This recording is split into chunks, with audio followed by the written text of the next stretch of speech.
সমূহ ইছলাম ধৰ্মাৱলম্বী লোকসকলক পবিত্ৰ ৰমজান মাহৰ আন্তৰিক শুভেচ্ছা জ্ঞাপন কৰিছে ৰূপহী জ্ঞান বিকাশ বিদ্যাপীঠৰ পৰিচালন সঞ্চালক চৌহিদুৰ ৰহমানে। আসসালামু আলাইকুম। হয়, মই মোহাম্মদ শাহিদুৰ ৰহমান, জ্ঞান বিকাশ বিদ্যাপীঠৰ পৰিচালন সঞ্চালক ৰূপহী। যিহেতুকে ৰমজান মাহ, আমাৰ পবিত্ৰ ৰমজান মাহ আৰম্ভ হৈছে, এই ৰমজান মাহৰ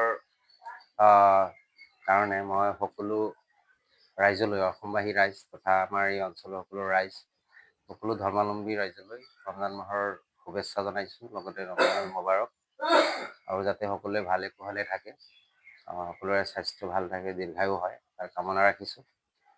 লগতে আমাৰ যিসকল ধৰ্মাৱলম্বী লোক আছে তেওঁলোককো বিশেষকৈ ৰমজান মাহত যি ফাষ্টিঙৰ ব্যৱস্থা, ৰোজাৰ ব্যৱস্থা, ৰোজা ৰাখিব বুলি আশা ৰাখিছোঁ। আৰু ৰোজাৰ দ্বাৰা আমাৰ স্বাস্থ্যৰো বহুত উন্নতি হয়। এটা বছৰত আমাৰ বহু ধৰণৰ বিষাক্ত বস্তু আমাৰ শৰীৰত থাকে, এইখিনি এক্সক্ৰিশ্যনৰ কাৰণে বা এইখিনি নিৰাময়ৰ কাৰণে আৰু যাতে নিষ্কাশন হয় তাৰ কাৰণে আমি ৰমজান মাহত ফাষ্টিঙত থাকোঁ।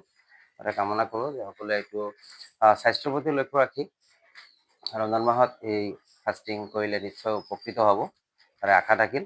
আৰু মোৰ অন্তৰৰ ফালৰ পৰা সকলোকে ৰমজান মাহৰ এগেইন মই শুভেচ্ছা জনাইছোঁ। ছাৰ, এটা বছৰ অপেক্ষা কৰিব লাগে পবিত্ৰতা ৰমজান মাহ। সকলোৱে এটা ইছলামী লোকসকলে এটা ৰমজান মাহ পবিত্ৰ, হয়, তাকে মনটো অকণ ফূৰ্তি লাগি থাকে। তাকে ৰমজান মাহ চলি আছে, ৰোজাও ৰাখিছে, কি ক'ব এটা? হয়, অৱশ্যে আমি এটা বছৰ অপেক্ষা অন্তত আমি এই ৰমজান মাহ অৰ্থাৎ 11 মাহ আমি এনেই ধৰক ৰোজা নাৰাখোঁ। হয়, আমি বিভিন্ন ধৰণৰ অভোগ্য বস্তু আমি ভোগ কৰোঁ। হয়, কিন্তু এটা মাহত আমি এই মাহত বহুত ফূৰ্তি আনন্দ এটা আহে যে আমি এই মাহতে আমি সকলোৱে মিলি জুলি হয়, এই ৰমজান মাহ পাৰ কৰিম। বিশেষকৈ আমি যেতিয়া ইফতাৰ কৰোঁ পৰিয়ালবৰ্গ একেলগে হৈ, বা ইজন আনজনক শ্বেয়াৰিং কৰোঁ, হয়, খোৱা খাদ্য সামগ্ৰী বা ধনীয়া দুখীয়াক সাহায্য কৰে, সকলোৱে মানে সমতা স্থাপন হয় ইয়াৰ দ্বাৰা।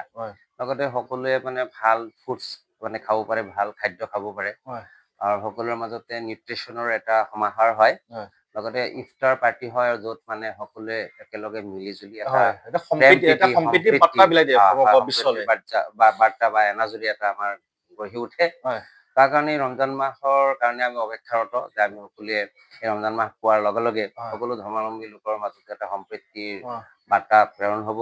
আমি সকলোৱে মিলি জুলি আমি একেলগে ইফতাৰ কৰোঁ, বা কেতিয়াবা আমি একেলগে আমি চেহেৰি খাওঁ। চেহেৰি আপোনালোকে দেখিছে যে বিভিন্ন ঠাইত চহৰ অঞ্চলতো চেহেৰি বিতৰণ কৰা দেখা যায়। সকলো ধৰ্মৰ মানুহে একেলগে মিলি চেহেৰি বিতৰণ কৰে, আৰু ইয়াৰ দ্বাৰা মানে সম্প্ৰীতি সুদৃঢ় হয়। তাৰে কামনা ৰাখিছোঁ, আৰু আমি এইটোৱেই আশা ৰাখিম সকলো ৰাইজলৈ যে আমি এই ৰমজান মাহত সকলোৱে মিলি জুলি দেশখনক সমাজখনক আগুৱাই লৈ যাম। ধন্যবাদ। নগৰৰ পৰা প্ৰাঞ্জল নাথৰ ৰিপৰ্ট।